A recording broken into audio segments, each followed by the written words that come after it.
Neria muko yatwalira mwana mwala Dalin Sandra namulabirira obulungi atuuse olunaku olwaleero nagendako mu meetings ezibaddewo oba mu lukiiko olubaddewo nga boogera music wa Kadongo Kamu agenda kubanga atambula atya mubaddemu abantu ab'enjawulo ebiteeso eby'enjawulo biteeseddwa ne tulaba ku ragadi bambi gwe simenye erinnya nansonyiwa you know I'm a respectful people stera kwagala kubanga ate abamu nkubuuko oba ki omanya tashikamu kakuvudde mu mutwe so tubebaza okubanga ate bateesezereza abantu ba Kadongo Kamu mumanyi njagala nnyo Kadongo Kamu muganda wange Safina yatuulizanga Kadongo Kamu nenkulanga njagala nnyo vibe ya music oyo ne details z'ebigambo ebibeeramu asonolwekyo okulaba nga bateeseza abantu bano nange kinyumidde nnyo atusuubira badeservinga kinene be bamu ku bantu abasomesezza eggwanga n'olwekyo ebiteeso bino ambadde nsaba naawe obirabeko osobola okubanga ate oyongera okubanga onyumirwa n'okunnyonnyoka program roundabout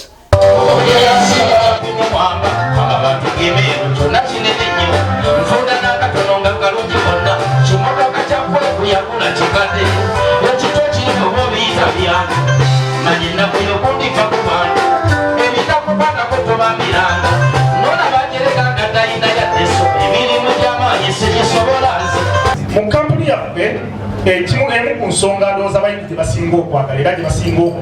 okubeera interested in yakola back tunes oba zituyita kola tunes ezo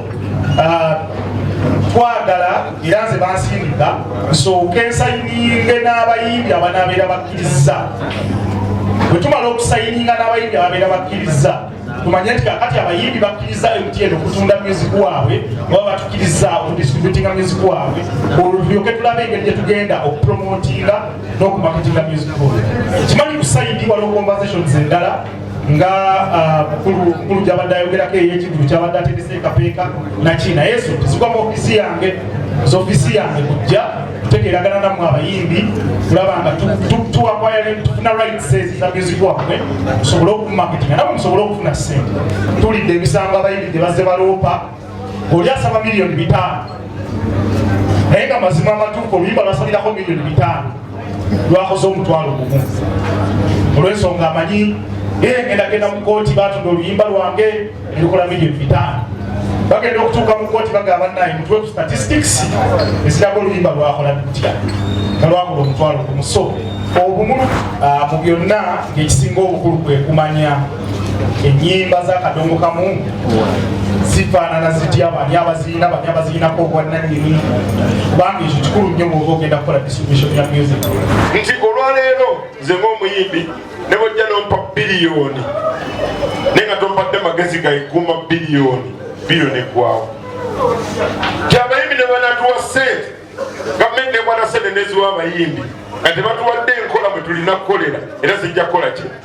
zijjukira bapromota bakabawa ssente bammeka biliyoni zisukka ne mu 10 naye era zijja kugwawo kuba enkola bwebanga si nnungi ssente tosobola kubeera nazo nga tuzitadde ku lukomera bali bakusasuddeko 26 ku YouTube naye ng'okimanyi ennyimba zo zonna ziri ku YouTube kati waliwo eri abagezi bo batudde eri balinda kwoyimbe bakwate vidiyo bagiteekeyo efuuke bo bamasasule era be bajja bawulira bajja bagamba kati nekuti tumutegera takyayimba kumbe obalwisizza okufuna abayimbi abamu bagagga nnyo nga balala baavu nnyo abayimbi abamu babamanyi nnyo nga bala tebabamanyi naye nga oyinza okusanga omuyimbi nga tewali amumanyi naye nga teyalina ssente kitegeeza nti ategera akakodyo mwakolera ssente naye nga bajagalanga bane obugagga buno kulabika nga tubijjawo batusakidde abantu okuva mu NADS okuva mu MTN bwe batyo n'ebitongole ebirala ebirabika nga bigenda kuteeka mu Kadongo Kamu ssente kitusobozese okulabika nga Kadongo Kamu yeeyongera okutambulako mu maaso mainire tuwulidde boogera nnyo ku bayimbi ng'ate namwe ba TV presenters abakola show za Kadongo Kamu wemuli mwe mugenda kifunamu mutya nga ba TV presenters nene emitwe naffe twetise myereere tetulinaako nsuwa wabula tulina emitwe egirimu n'amagezi ffe nga bwe kiri nti kati okugeza nze nkola wa Beene yasiima okulabika nga ampa omulimu era gye nkola kitegeeza ki nti nze kasita bakwata sente zaabwe ne bajja ne basponsoringa Kadongo Kamu kitegeeza komishoni bajja kuba bamumpaze sente ezo ate nga balina omusponsoringa lwa nsonga emu kyenjagala omanye mu mutima gwo okuva olunaku olwaleero nti lwaki balina omusponsoringa toyinza kuŋŋamba nti gwe ojja kutendereza nnyo obuwoomi bw'enswa ng'enkuyege eno togifuddeko era togitwala nga nsonga.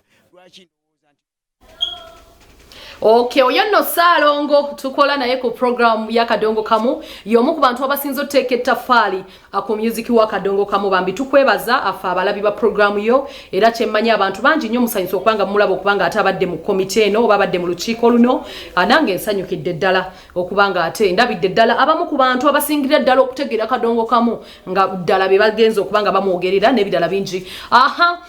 Omukulu Jonathan Jackson kansooke muyite babeeko ensonga ze batanya nagambye rero tulina mugongo. It is a night economy era nga twabagamba round about tujja kubatuusangako kasavu kanyama so kwanga ate tunyumirwa ekiro abuli lunaku from Monday to Wednesday. Kanfune Jonathan Jackson Mugudwa.